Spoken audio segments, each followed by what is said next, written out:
The morning sun cast a golden glow over the cobblestone streets of the historic European capital, where tourists from all corners of the globe bustled about, eager to soak in the charm and grandeur of the city. Among them was Alex, a young traveler with a backpack slung over one shoulder and a map clutched in hand. Alex had dreamed of visiting this place for years, a land steeped in history, royalty, and tradition. The royal palace stood as the crown jewel of the city, its towering spires and intricate architecture drawing admiration from everyone who passed by. As Alex approached the palace gates, they couldn't help but marvel at the scene before them. Uniformed guards stood tall and silent, their polished helmets gleaming under the sunlight. They moved only when necessary, maintaining an air of stoic discipline that seemed almost otherworldly. Crowds gathered around, snapping photos and whispering excitedly about how impressive it all was. Some even posed for pictures beside the guards, though always at a respectful distance, careful not to break any rules. But while most visitors were content to admire the spectacle respectfully, Alex felt something different stirring inside, a mix of boredom and defiance. "They're just standing there like statues," Alex muttered under their breath, rolling their eyes. "What's the big deal anyway?" To Alex, the guards didn't seem real. They appeared more like mannequins placed there for show. This thought sparked a mischievous idea, one that started small but quickly grew louder in Alex's mind. Alex glanced around, noticing how absorbed the crowd was in taking selfies and chatting among themselves. No one seemed to pay attention to anything beyond the surface-level excitement. A smirk crept onto Alex's face as they reached into their pocket, pulling out a black marker pen they'd brought along for jotting down notes during their travels. "This'll be funny," Alex thought, chuckling softly to themselves. Little did they realize that what seemed like a harmless prank would spiral into something far more serious. With a casual stride, Alex edged closer to one of the guards, pretending to adjust their camera settings. Their heart raced slightly, but the thrill of doing something forbidden pushed them forward. The guard remained utterly still, showing no reaction whatsoever, which only emboldened Alex further. It was as if the guard wasn't human at all, just part of the scenery. That belief made Alex feel untouchable, invisible, immune to consequences. Unbeknownst to Alex, several pairs of eyes nearby had already noticed the suspicious movement. A group of tourists filming the guards suddenly turned their cameras toward Alex instead, capturing every moment without realizing the gravity of what was about to unfold. And somewhere above, perched on a nearby rooftop, a security camera silently recorded everything too. What Alex thought was a fleeting act of rebellion was actually being documented for the entire world to see. For now, however, Alex remained blissfully unaware of the storm brewing ahead. All they could think about was the rush of adrenaline coursing through their veins and the satisfaction of leaving their mark, literally, on something so seemingly unshakable. But as fate would have it, actions speak louder than intentions, and Alex was about to learn that lesson the hard way. As Alex stood inches away from the guard, their pulse quickened with a mix of excitement and nervous energy. The marker pen felt heavy in their hand, but the thrill of doing something forbidden pushed them forward. Leaning slightly, Alex carefully scrawled crude words across the guard's forehead, a harsh insult meant to mock the solemn figure before them. The act took only seconds, but it left an indelible mark, both literally on the guard's skin and figuratively on the collective conscience of everyone watching. At first, there was silence. The guard didn't flinch, didn't blink, didn't even shift his weight. His unwavering composure seemed almost surreal, as if he were carved from stone rather than flesh and blood. But the crowd around him reacted immediately. Gasps rippled through the throng of tourists, followed by murmurs of disbelief. Did they just? One woman whispered to her companion, her voice trembling with shock. Others pointed their phones toward Alex, capturing every detail of the audacious act. Within moments, dozens of videos were being recorded, each frame zooming in on the defaced guard and the smirking face of the perpetrator. Alex stepped back, admiring their handiwork with a twisted sense of pride. For a fleeting moment, they basked in the chaos they had created. The once orderly scene outside the palace gates now buzzed with tension and outrage. Some people shook their heads in disapproval, while others openly condemned Alex's actions. A father standing nearby knelt down to explain what had happened to his wide-eyed child, who looked up at the guard with confusion etched across their face. "That wasn't right," the man said sternly, glancing toward Alex. "You don't treat people, or symbols of respect, like that." But Alex wasn't listening. In their mind, this was all part of the adventure, a story they could laugh about later with friends back home. They failed to notice the growing anger in the eyes of those around them, or the fact that several witnesses had already flagged down nearby security personnel. As whispers turned into heated discussions, someone shouted, "Do you know how disrespectful that is? These guards represent our country." Another voice chimed in, "Call the police. This can't go unpunished."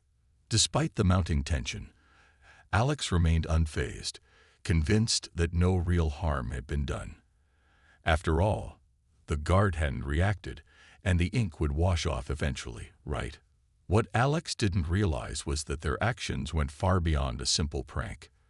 To many locals, the royal guards weren't just individuals. They were living embodiments of national pride and tradition. Defacing one of them wasn't merely an insult. It was an attack on the values and identity of an entire nation. Back in the crowd, a young woman uploaded a short clip of the incident to social media, captioning it with a fiery message. "Tourist disrespects our royal guard. Is this what we've come to?" Within minutes, the post exploded, racking up thousands of views, comments, and shares. People from all over the world weighed in, some defending Alex's right to free expression, while others demanded justice for the guard.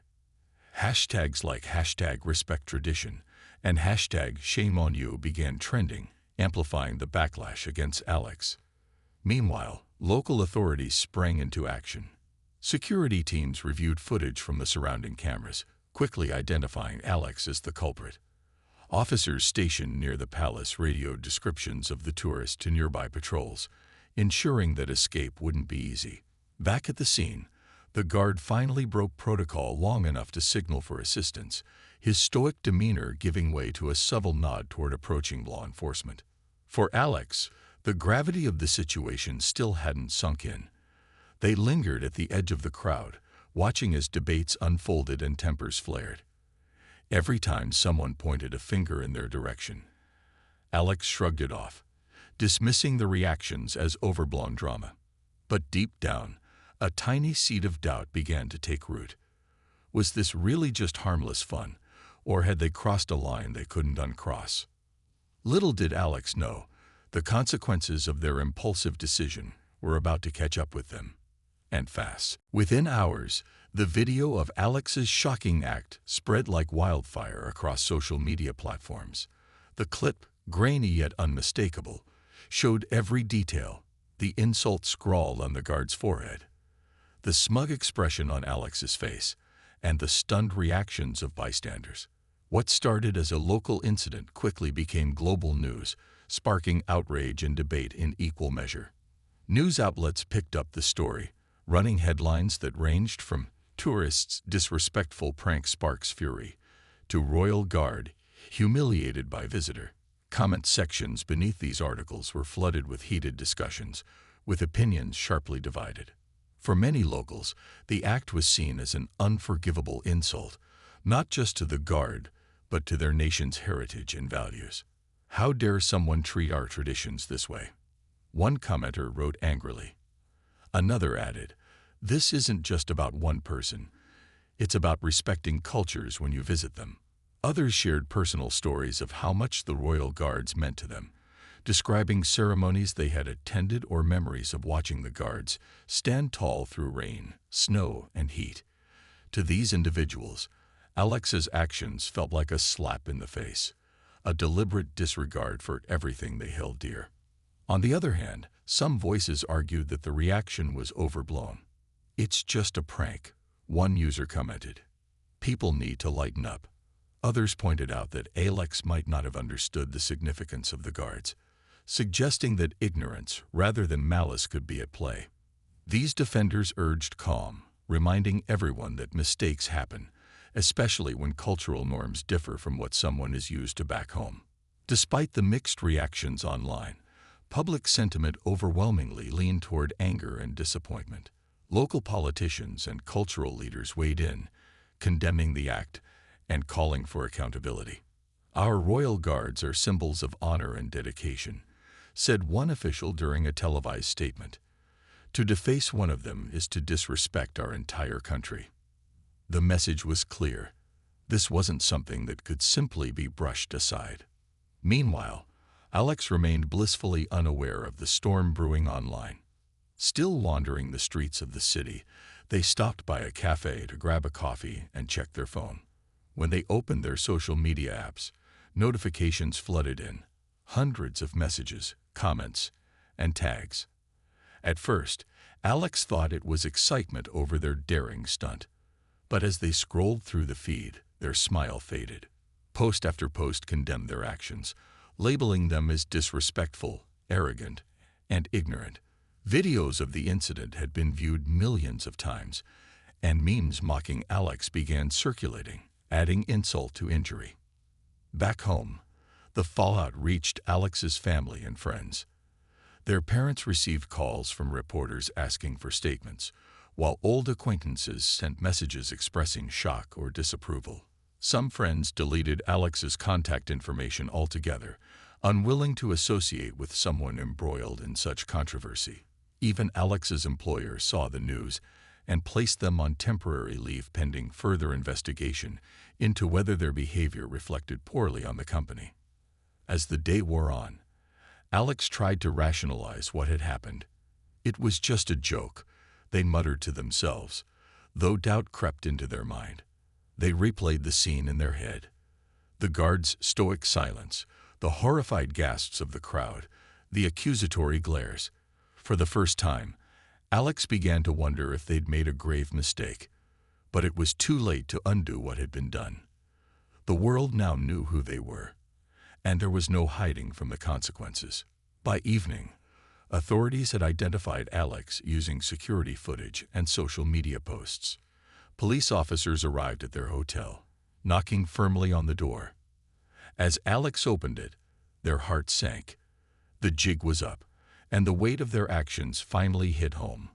Little did they know, this was only the beginning of a long and difficult journey, one that would test their character and force them to confront the true cost of their recklessness. The knock on the hotel room door came late in the evening, shattering the tense silence that had settled over Alex since they realized the magnitude of their actions.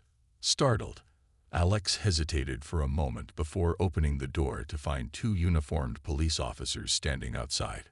Their faces were stern, their expressions giving nothing away. One of them held up an identification card and introduced themselves in a clipped tone. "We need you to come with us," the officer said firmly, leaving no room for argument. Alex's stomach churned as panic set in. "What's this about?" they asked, though deep down they already knew the answer. The officers didn't respond directly, instead gesturing for Alex to gather their belongings and step out into the hallway. As Alex complied, their mind raced with questions. Would they be arrested? What charges could possibly stem from something they still thought of as a harmless prank? Despite their attempts to remain calm, fear prickled at the edges of their composure. At the police station, Alex was led to a small, dimly lit room where they were asked to sit at a table. Across from them sat a detective who wasted no time getting to the point. "Do you understand why you're here?" he asked, sliding a printed copy of the viral video across the table. Alex stared at it, feeling a mix of shame and disbelief. They nodded slowly, trying to keep their voice steady. "I didn't mean any harm," Alex began, but the detective cut them off. "That may be true," the detective replied, his tone measured but firm, "but your actions have consequences. You've insulted not only the guard but also the traditions and values of this country. This isn't just some minor offense. It's a serious matter." He went on to explain the charges: vandalism, disorderly conduct, and insulting state officials. Each charge carried significant penalties, including potential jail time and hefty fines.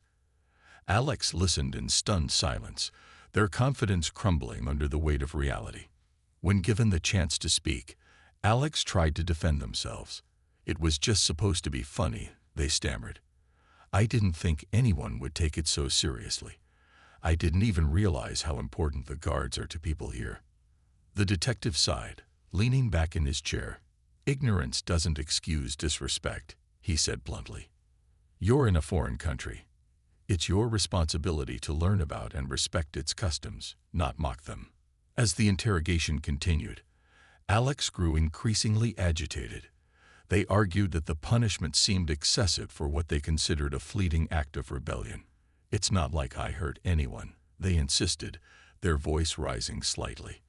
But the detective remained unmoved. "You don't get to decide what's hurtful or not," he countered. "People around the world are offended by what you did. And more importantly, you broke the law." Eventually, Alex was allowed to contact a lawyer, though finding one familiar with local laws proved challenging. A public defender was assigned to their case, and after a brief consultation, they advised Alex to cooperate fully. "This isn't going to go away quietly," the lawyer warned. "Public sentiment is against you right now, and the court will take that into account." By the end of the night, Alex was formally charged and released on bail, pending their trial. Stepping out of the police station, they felt exposed and vulnerable, knowing that countless eyes were watching their every move. Reporters camped outside, shouting questions and snapping photos as Alex hurried past, head bowed low.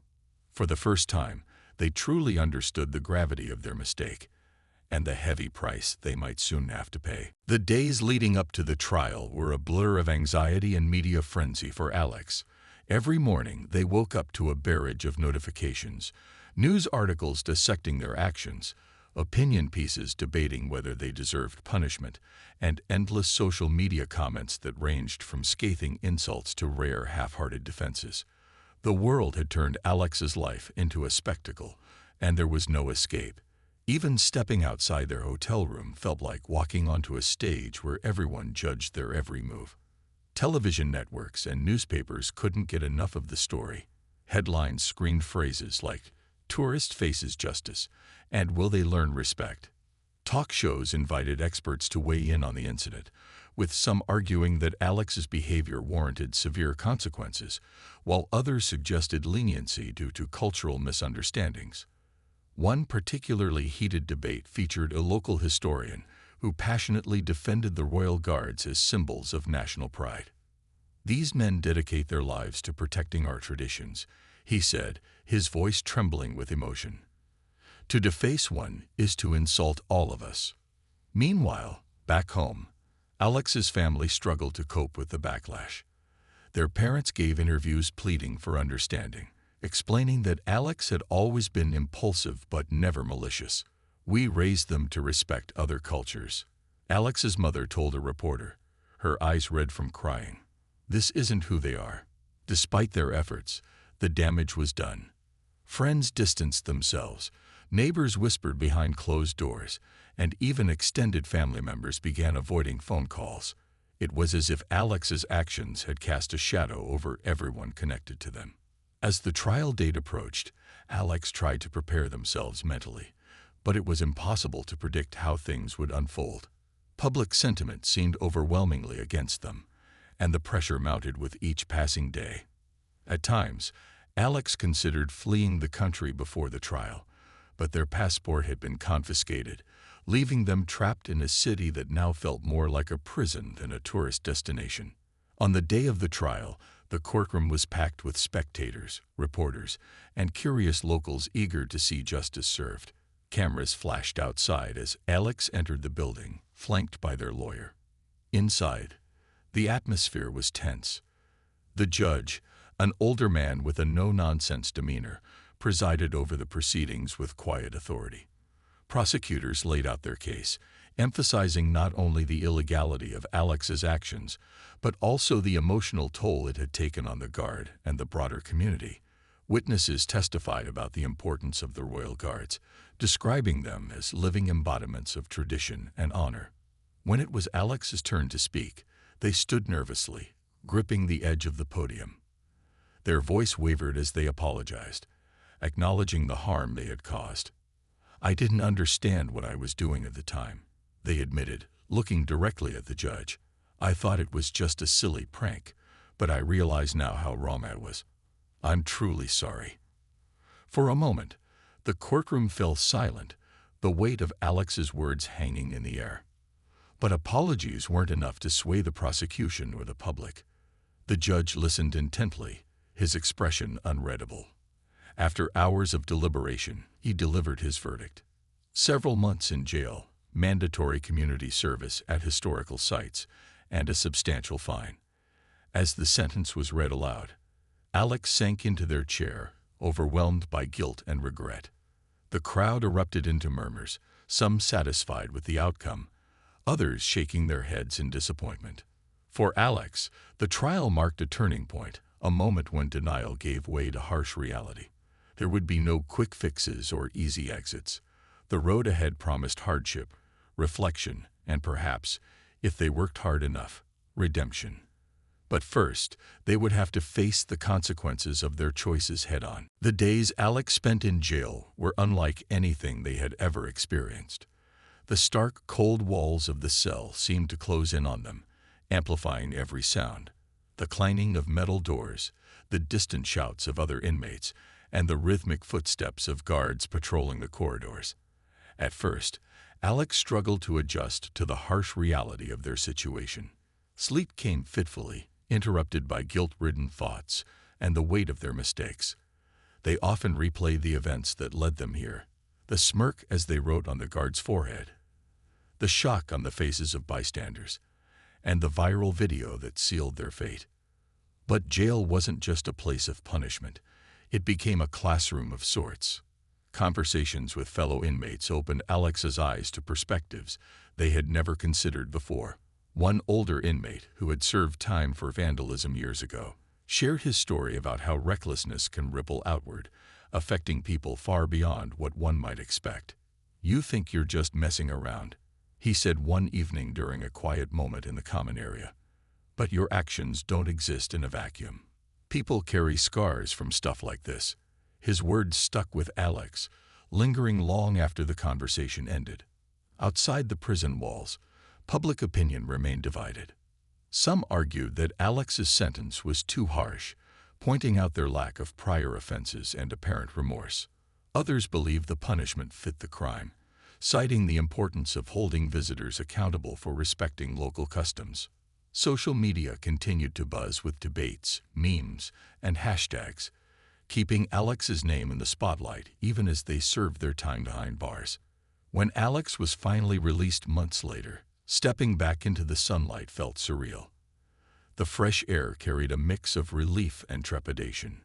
Their lawyer reminded them of the terms of their parole: mandatory community service at historical sites across the city.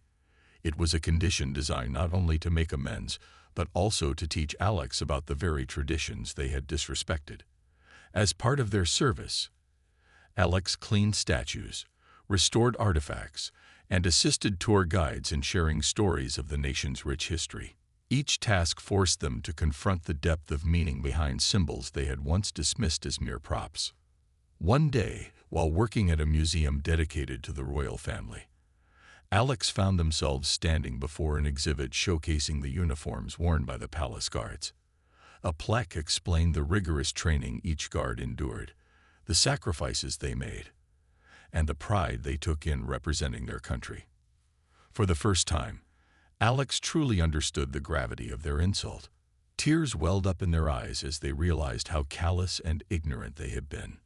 That moment marked a turning point, a shift from regret to genuine understanding. As weeks turned into months, Alex began issuing heartfelt apologies wherever possible. In interviews with local news outlets, they expressed deep remorse, acknowledging not only the harm caused to the guard, but also the broader offense to the community. They wrote letters to cultural organizations, offering to speak publicly about the importance of respecting traditions when traveling abroad. Slowly, painstakingly, Alex worked to rebuild their reputation, not for personal gain, but because they wanted to ensure no one else made the same mistake. By the end of their community service, Alex had transformed. Jail and reflection had stripped away the arrogance and carelessness that once defined them. They emerged humbled, wiser, and determined to turn their experience into something meaningful. Though the scars of their past actions would always remain, Alex vowed to spend the rest of their life proving that they had learned from their mistakes. Redemption wasn't easy, but it was worth fighting for. When Alex returned home after completing their sentence, they stepped into a world that felt both familiar and foreign. The streets of their hometown were the same, but everything else had changed, including how people looked at them. Friends who once greeted them warmly now avoided eye contact or crossed the street to evade awkward encounters.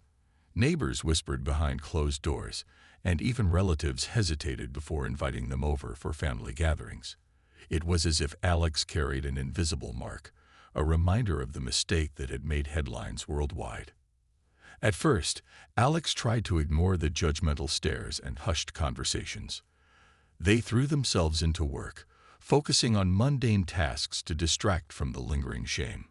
But no matter how hard they worked, the memories of their actions and the consequences haunted them.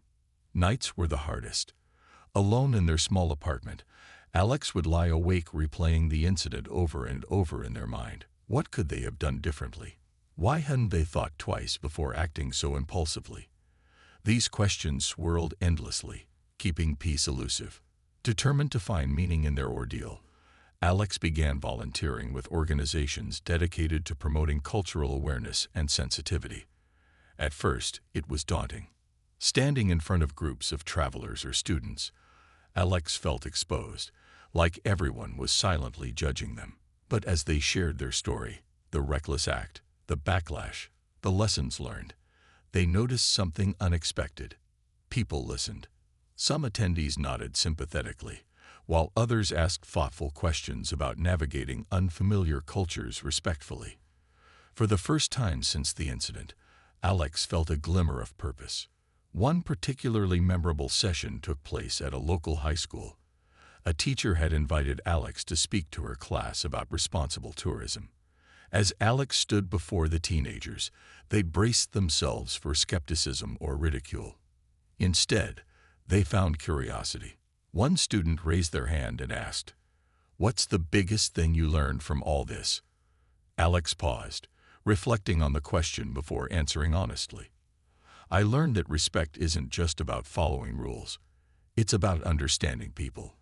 When you travel, you're stepping into someone else's home.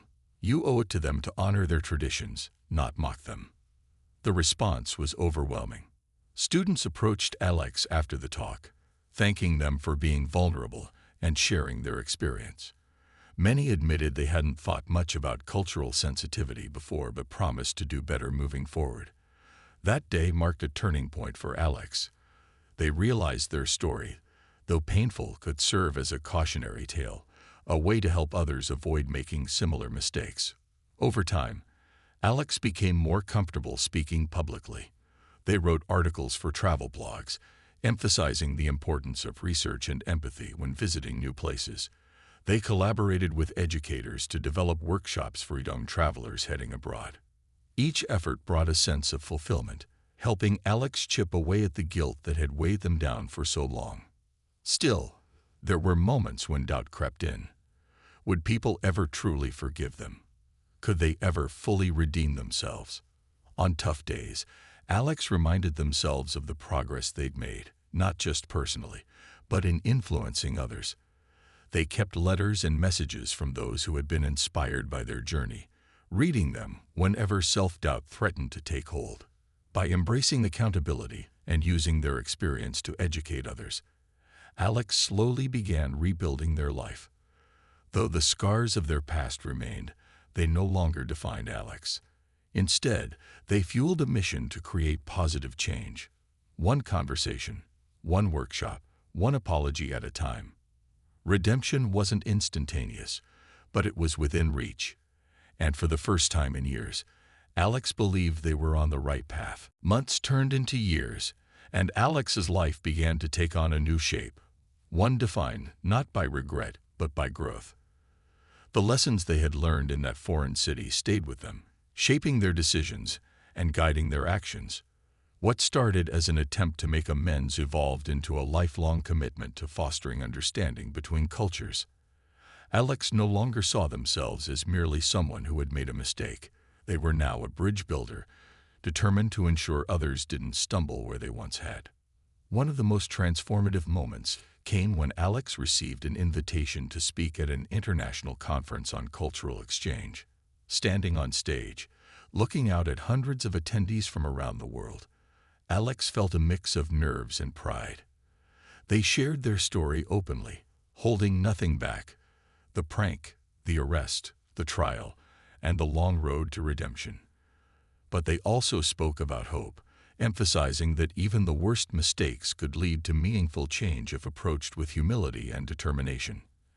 After the speech, Alex was approached by a man wearing a military uniform. It took a moment for recognition to dawn, but then Alex realized it was the very guard they had defaced all those years ago. His presence startled Alex, and for a brief second, panic gripped them. Would he confront them, condemn them publicly? Instead, the guard extended his hand. "I've read your articles," he said simply. "You've done good work since then." Those few words carried more weight than any apology or accolade ever could. Tears welled up in Alex's eyes as they shook his hand, overwhelmed by the gesture of forgiveness. Buoyed by this encounter, Alex continued expanding their efforts. They partnered with travel agencies to create pre-departure programs for tourists, teaching them about local customs and etiquette before they visited new countries. They collaborated with schools to develop curriculums focused on global citizenship, encouraging students to think critically about how their actions impacted others. Their name, once synonymous with disrespect, gradually became associated with advocacy and education.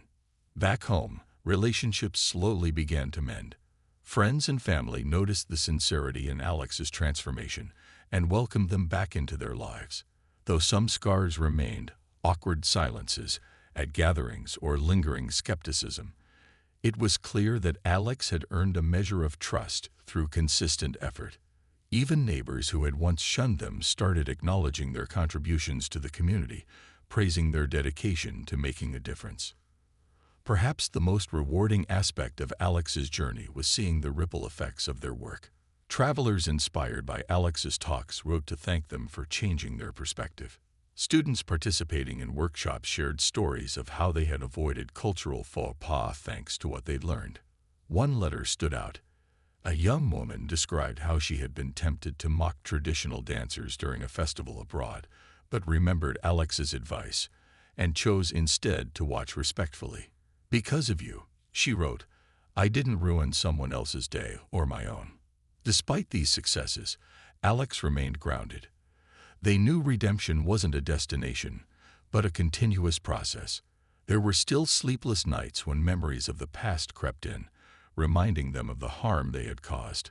Yet each morning brought a fresh opportunity to do better, to reach further, teach more, and inspire others. In time, Alex came to see their misstep not as a failure, but as a turning point. It had forced them to confront their flaws, learn from their mistakes, and dedicate their life to something greater than themselves. While they would always carry the weight of their past actions, they wore it now as a badge of resilience, a reminder that even the hardest falls can lead to the greatest heights. Alex's story ended not with closure but with purpose. Redemption wasn't about erasing the past, it was about building a future rooted in respect, empathy, and understanding. And though the journey had been long and difficult, Alex wouldn't trade it for anything. After all, it was through losing everything that they had found what truly mattered.